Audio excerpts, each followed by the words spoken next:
Assalamualaikum warahmatullahi wabarakatuh. A'udzu billahi minasyaitonir rajim.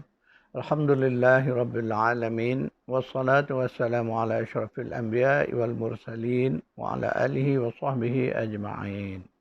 Allahumma anfa'na bima 'allamtana wa 'allimna ma yanfa'una wa zidna 'ilma. Subhanaka la 'ilma lana illa ma 'allamtana innaka antal alimul hakim. Allahumma amin. Alhamdulillah, syukurillah. Kita masih bersama-sama dapat meneruskan kuliah tadabbur surah Al-Mulk, surah 67 berdasarkan kepada buku Kerajaan Allah. Tuan-tuan perempuan yang memiliki buku ini, kuliah kita insya-Allah ada pada halaman 221. Kuliah kita masih lagi meneruskan tadabbur ayat 22. Ayat ini berkaitan dengan isu orang-orang kafir yang hidup mereka sesat, ya.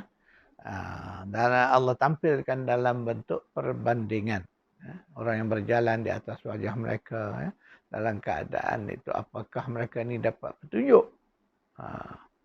Sama seperti orang yang berjalan di atas jalan yang lurus, sudah tentulah tidak sama. Jadi dalam beberapa siri kuliah berkaitan ayat ini, kita membicarakan nasib orang-orang kafir. InsyaAllah dalam kuliah hari ini kita nak bawa lagi penceritaan Al-Quran tentang resiko kekufuran manusia ini. Jadi hari inilah kita kena bicarakan. Kalau kita rasa kita nak berdakwah kepada orang-orang yang belum Islam ni, nak ajak mereka kepada Islam, kita nak ingat hari ini. Sebelum tiba saatnya, karena ketika mana kita dah mati, dibangkitkan semula sudah terlewat. Jadi Al-Quran ni menceritakan dah. Sejak awal, sejak kita di fasa kedua ni, Allah telah mencerita bagaimana nasib yang akan dialami oleh orang-orang kafir. Yang waktu di dunia mempersoalkan tentang adanya hari akhirat, tentang hidup semula dan sebagainya. A'udzubillahi minasyaitonirrajim. وأقبل بعضهم على بعض يتساءلون قالوا إنكم كنتم تأتوننا عن اليمين قالوا بل لم تكونوا مؤمنين وما كان لنا عليكم من سلطان بل كنتم قوما طاغين. Dan masing-masing pun menghadap satu sama lain sambil kata mengata dan cela-mencela. Pengikut-pengikut berkata kepada ketuanya, sesungguhnya kamu dahulu selalu datang menyekat kami dari beriman dengan menggunakan kuasa kamu. Ketua-ketuanya menjawab, tidak, bahkan kamulah sendiri tidak mahu menjadi orang-orang yang beriman. Dan kami selain dari mengajak kamu, tidak mempunyai sebarang kuasa memerintah kamu. Bahkan kamu sememangnya kaum yang melampaui batas. Surah 37 ayat 27 hingga 30. Jadi dalam surah 37, iaitu surah Saffat ini, Allah menceritakan, ya, sebelum ini kita telah membaca ayat-ayat dari surah yang sama, nasib tentang apa yang akan terjadi di hari akhirat nanti. Jadi orang-orang yang kafir nanti ketika di neraka saling cela-mencela, saling tuduh-menuduh, menyalahkan sesama mereka. Inilah Allah gambarkan situasi yang akan berlaku. Waktu dunia ini orang-orang kafir ikut pemimpin mereka yang menyesatkan mereka. Termasuklah mengikut syaitan-syaitan yang dijadikan pemimpin. Nanti di sana mereka akan bertengkar dan saling tuduh-menuduh, salah menyalahkan satu sama lain. Ini situasi yang Allah gambarkan kepada kita sekarang. Masya Allah. Untung kita kerana kita dah dapat gambaran apa yang akan terjadi nanti. Jadi inilah ayat ini dalam surah Saffat ni Allah cerita bagaimana nanti orang-orang kafir itu mereka saling, ya, menyalah antara satu sama lain. Pengikut-pengikut akan menyalahkan pemimpin mereka. Kamulah dulu yang bawa kami jadi sesat. Pemimpin-pemimpin mereka ini akan menjawab pula hujah mereka bahawa bukan kami yang menyesatkan kamu. Begitulah akan berlaku salah menyalah dan masing-masing tidak mahu menerima hakikat kesalahan mereka waktu di dunia. Pemimpin dulu di dunia bukan main lagi, ya, mengajak pengikut-pengikutnya, ya, menentang Allah, menentang Rasul, menentang Al-Quran, meninggalkan segala perintah-perintah Allah. Nanti di hari akhirat inilah yang terjadi, saling salah menyalah antara satu sama lain.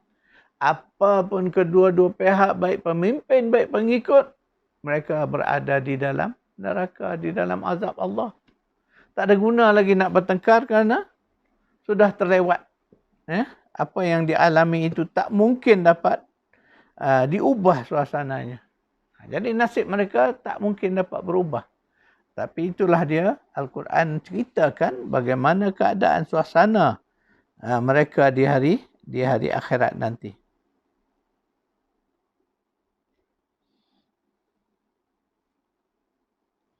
Sebab itu dalam sambungan ayat ini Allah berfirman, "Fahaqqa 'alaina qaulu rabbina inna lazaiqun." Maaf saya baca daripada ayat 30. A'udzubillahi minasyaitonir rajim. "Wa ma kana lana 'alaikum min sultan bal kuntum qauman taghin." Dan kami selain daripada mengajak kamu tidak mempunyai sebarang kuasa memerintah kamu. Bahkan kamu sememangnya kaum yang melampaui batas. Itulah hujah ketua-ketua kepada pengikut-pengikut yang mendakwa mereka. Mereka kata apa? Kami tak ada kuasa pun nak menyesat kamu. Tetapi kamu sendiri yang telah menyesatkan diri kamu. Begitulah hujahnya. Kemudian dalam ayat berikutnya, fahaqqa 'alaina qaulu rabbina inna lazaiqun. Dengan keadaan diri kita yang sedemikian, maka tetaplah di atas kita janji siksa yang dijanjikan Rabb kita, maka kita semua tentu akan merasai azab itu. Akhirnya itulah kesimpulannya. Tak payahlah bertengkar, tak payahlah bergaduh, kita ni sama saja. Pemimpin ke, pengikut ke, kita sekarang berdepan dengan realiti sekarang ni, janji-janji Allah tu benar. Maka kita tanggunglah azab siksa ini.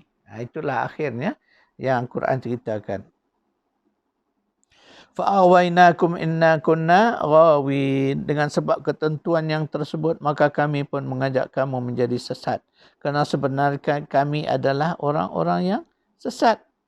Jadi pemimpin dia, itulah isunya di dunia ini. Ramai orang yang sesat. Sesat untuk diri mereka. Kemudian mereka menyesatkan orang lain. Inilah dia pemimpin-pemimpin yang menyesatkan hidup kita di dunia. Sebab itu tuan-tuan dan puan, bab kepimpinan ini kita perlu berhati-hati. Kita perlu menilai pemimpin yang mendakwa diri mereka pemimpin kita. Tak kiralah pemimpin di mana. Pemimpin politik baik, pemimpin agama baik. Ya, pemimpin sosial atau di bidang apa juga, kita perlu menilai mereka. Bagaimana nak menilai? Apakah neraca penilaian kita? Mudah. Neraca kita ialah Al-Quran dan As-Sunnah. Nilailah mereka ini, sama ada mereka ini benar, sama ada mereka ini benar. Kalau tak benar, mereka sesat. Dua saja keadaan. Jadi kita berhak, ya, sebagai orang biasa, jadi isu dengan pemimpin nanti supaya tidak berlaku apa yang Al-Quran cerita ini. Ya, tentang nasib orang-orang kafir yang nanti di dalam neraka duk bergaduh, bertengkar, tak habis-habis, saling tuduh-menuduh.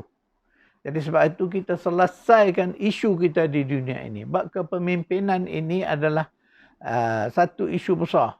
Maka sebab itulah kita kena merujuk kepada Al-Quran.